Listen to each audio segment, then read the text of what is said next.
You know, I know it's no Times Square, but I just, you know, I thought it would feel different. That's all. I just thought it would be a little bit more monumental than inconsequential. You know what I mean? So there you go. That's what it feels like. Kind of disappointing, to be honest with you. I don't want to sit on the side of the highway and tell you I've been dreaming about this for 12 years, but I mean, I kind of have, you know, like I've always driven by billboards and wondered why my work wasn't good enough to be up there.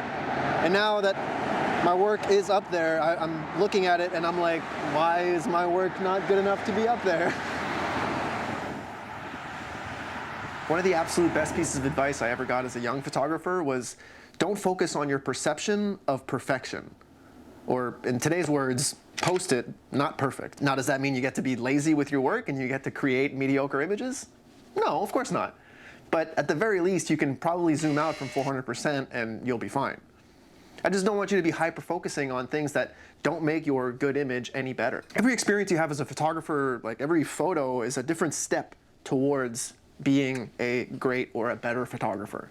It's never, oh, this is the one that now I'm officially a better photographer, or now after this photo, now I'm a good photographer. No, that's not how that works. You can kind of see it as a long journey of, well, okay, now I've done this, well, I've done it before, so now I can try to do this, now I can try to do this, and keep moving that way instead of just being like, oh, am I at the plateau yet? Am I at the top? Am I like a rich, successful millionaire yet? You know, you learn 1% over 100 tries. It's better than trying to learn 2% over one try. You don't need to make every shoot the most important thing and the most absolutely can't make a mistake on this ever type of scenario. You can't put yourself in that headspace. It's much more important to just focus on one thing that you want to learn on in every different shoot instead of trying to make the most perfect image. So what I mean is like only focus on the composition, or only focus on the lighting, or only focus on the type of lighting, or only focus on those little things where you can kind of break down each shoot that you take into just one tiny little component. So like that you can have a little bit of focus of energy on this kind of stuff, a little bit of focus of energy on this kind of stuff. And then when you look back at 3 years worth of growth, you can be like, oh, okay, well, clearly I've made some progress. It's not a, oh, I've done this shoot, now I'm this good. That's not how it is. It's taking in as much as you can so that no matter where you show up, no matter what the situation is like when you go to shoot, you know you can deliver quality results. Even if you're not necessarily stoked and the stars didn't align and you don't have the most perfect image you've ever dreamed of, if it's good enough for the client, then it should be good enough for you. So who doesn't dream of seeing their work on a billboard, right? But it's just one of those like who you know situations, which makes it feel a little icky. But that's kind of how it goes. You know, I'm not necessarily better than every single photographer here in the city that didn't get that billboard, but I was the one that was hired for it, and I was the one that was at the right place at the right time to get that job. You got to put yourself in those situations where you're that photographer that people are thinking about. Again, it's not the best. It's not about being the absolute most perfect photographer, but it is about being the one that provides the least amount of headaches and is able to get the job done no matter the situation. There's a song from one of my favorite bands growing up, Alexis on Fire. It's called Happiness by the Kilowatt. And there's a certain line in that song that goes, so this is continuous happiness, you know, I'd always imagined it something more. And that line's always struck a chord with me, but the more and more I grow up, the more I grow in my career, the more it rings true, even more so. I think one of the common denominators in anyone who has found success in life is that they are willing to be in a position where they're constantly learning. They're always willing to be the stupidest person in the room and willing to take in as much information as possible. And I think if one of the caveats of being in that state of always learning and always looking around you to grow and to be a better person and to be a better photographer, well, one of the caveats of that is that once you've reached these certain milestones or once you reach these goals that you've set out for yourself, well, then you're still feeling that same feeling of wanting to learn and wanting to grow. So you still don't feel like you've necessarily achieved anything because you're like, all right, well, what's next? What's the next thing I need to learn? And that's something I've only really understood with time and with age and with growth in my career. If you've reached this goal that you've set for yourself, well, once you've reached it, you're still at this same point of thinking where you're like, all right, well, what's the next one? So it was weird to me in a similar state how people that are at the top of their game or people that are, you know, lead singers of Linkin Park or acting out in Jumanji, I would think they have achieved everything they've always set out to achieve, but yet, even at the highest highs, they feel the lowest lows.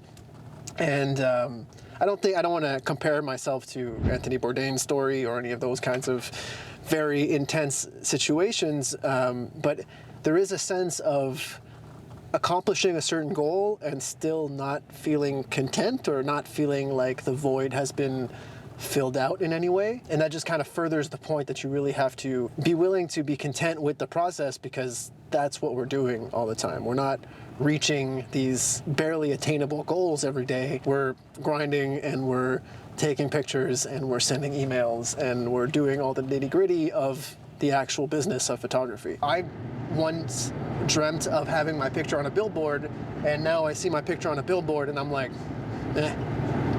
You know, like it's nothing. It's really like, it's like, okay, well, it's not the picture I want it to be, or it's not where I want it to be, or it's not, you know, there's always something. So you got to move on. One of the things that bothered me about this shoot in general was that, you know, you're seeing these pictures and it's like, yeah, it's commission, it's work, it's something that you were paid to do, but it's also not necessarily my vision, so to speak. It's nothing that I am proud of as a photographer, more or less. It's just, you know, I was there with 10 other people.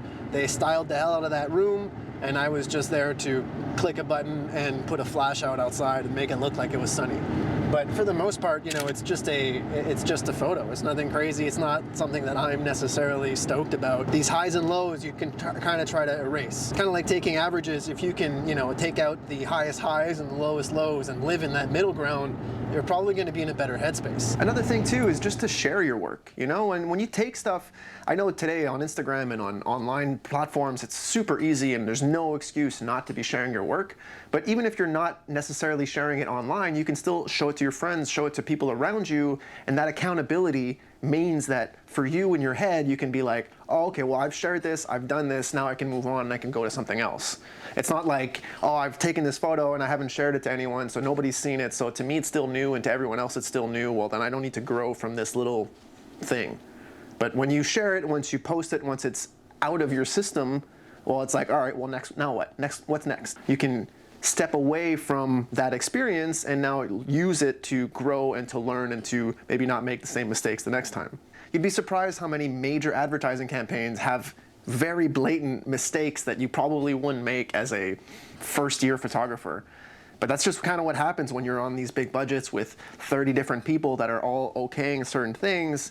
Well, everyone's only worrying about what they have to worry about. And sometimes if it goes beyond their blinders, then they just won't see it. So one of the things I really didn't expect about getting my pictures posted up on a billboard is the file size. The main thing I underestimated was the viewing distance. If you're walking around at the mall, let's say, and you see these 15-foot images of, you know, models wearing clothes, you can step up right up to the photo and you're really, really close. Well, those images need to be extremely high DPI. They need to be a really high or as high as possible resolution. But when it comes to a billboard on the side of the highway, you're seeing it for a second and a half.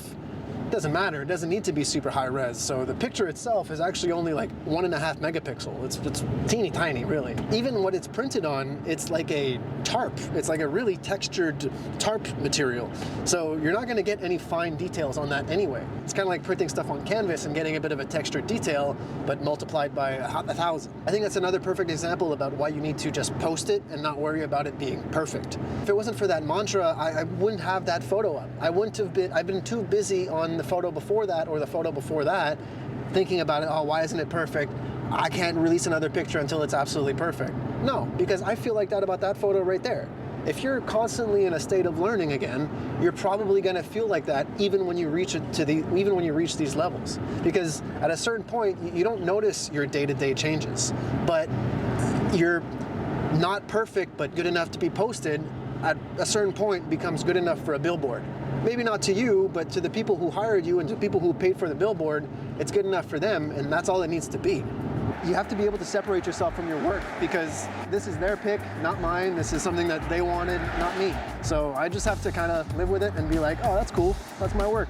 Anyway, if you guys just shot a billboard, or if you just came back to this video because you did shoot a billboard, or if you shot billboards before, let me know if how I'm feeling is normal, if I'm not crazy and thinking that I'm not super stoked about this being up there.